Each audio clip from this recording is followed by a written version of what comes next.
Hi guys, and welcome back. We are up to our last little lesson for this unit. It is a very small lesson. I'm just going to show you a little quick bit about proving that something's a trapezoid in coordinate geometry.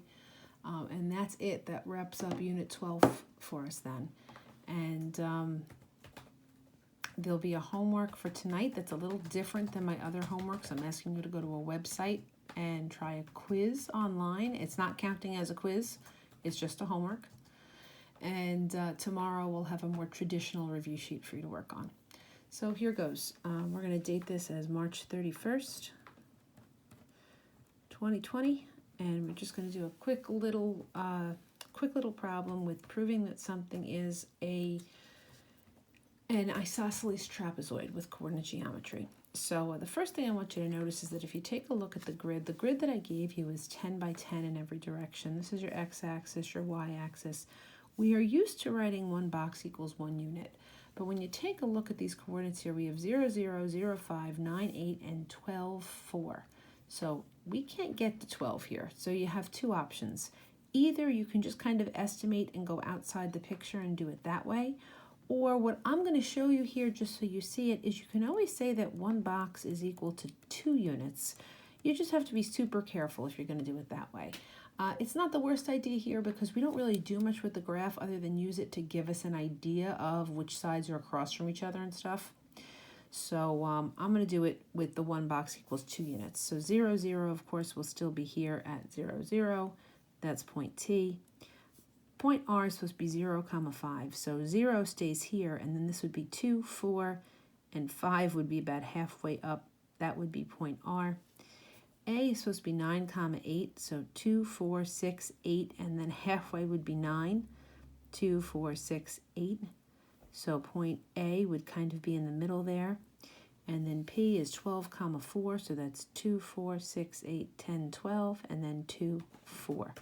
So if you do that, if you use the one box equals 2 units, at least you can fit it all on the grid that I gave you. That wasn't on purpose, actually. That was a little bit of an accident, but it was a good chance for us to go over the fact that the grid is not always going to be one box equals 1 unit. And the other nice thing that happens here is that this side TR is just a nice little vertical line, and AP here goes off on a bit of an angle. So let's talk about proving something's a trapezoid. You may remember, or you should remember from the last time that we talked about parallelograms in general, that a trapezoid is a figure where one pair of opposite sides is parallel. The other pair is not parallel.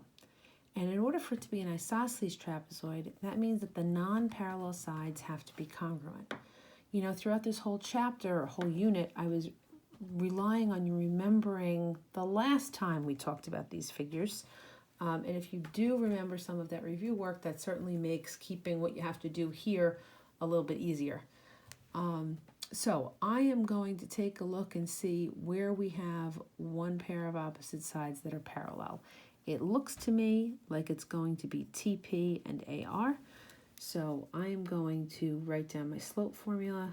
y2 minus y1 over x2 minus x1, and I'm going to go find that slope, those slopes, excuse me, for the two lines that look like they're going to be parallel. So RA, if I go up and go from my points here, change in y, so 8 minus 5 over change in x, 9 minus 0, that's going to be 3 over 9, which is 1/3. And then I'm hoping that when I go and find the slope of TP, I'll come to the same conclusion. So as I go to take a look at that one, TP, of course, is going to be 4 minus 0 over 12 minus 0, which gives me 4 over 12, which reduces down to 1/3 again. So I have that match. So I can say that RA is parallel to TP because they have the same slope.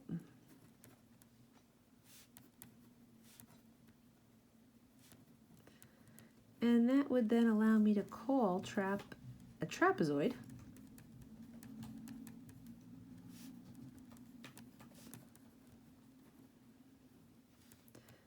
because one pair of opposite sides are parallel. once I've called it a trapezoid, sorry about that, now you can see it.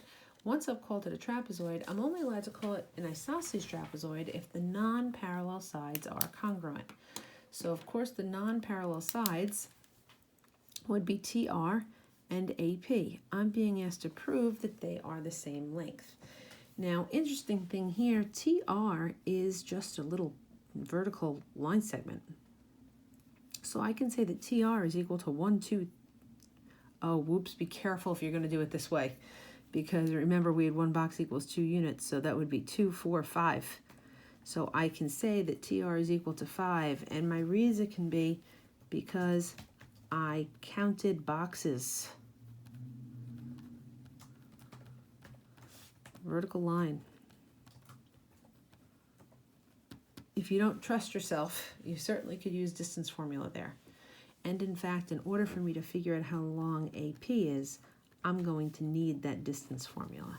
So that would be x2 minus x1 squared plus y2 minus y1 squared, all underneath that square root sign. When I plug in the values for A and P, I'm going to have something like 12 minus 9 squared plus 4 minus 8 squared.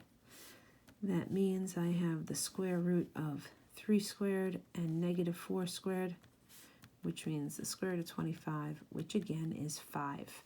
Now again, if you don't like what I did with TR, you are more than welcome to write out the full distance formula for that one and plug in. You should get the same answer either way. So now from there, I can call it, well, first I have to say that they match. So TR is congruent to AP because they have the same length.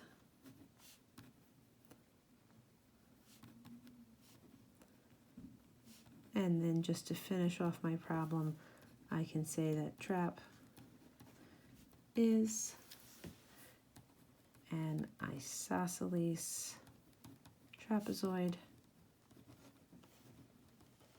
because it is a trapezoid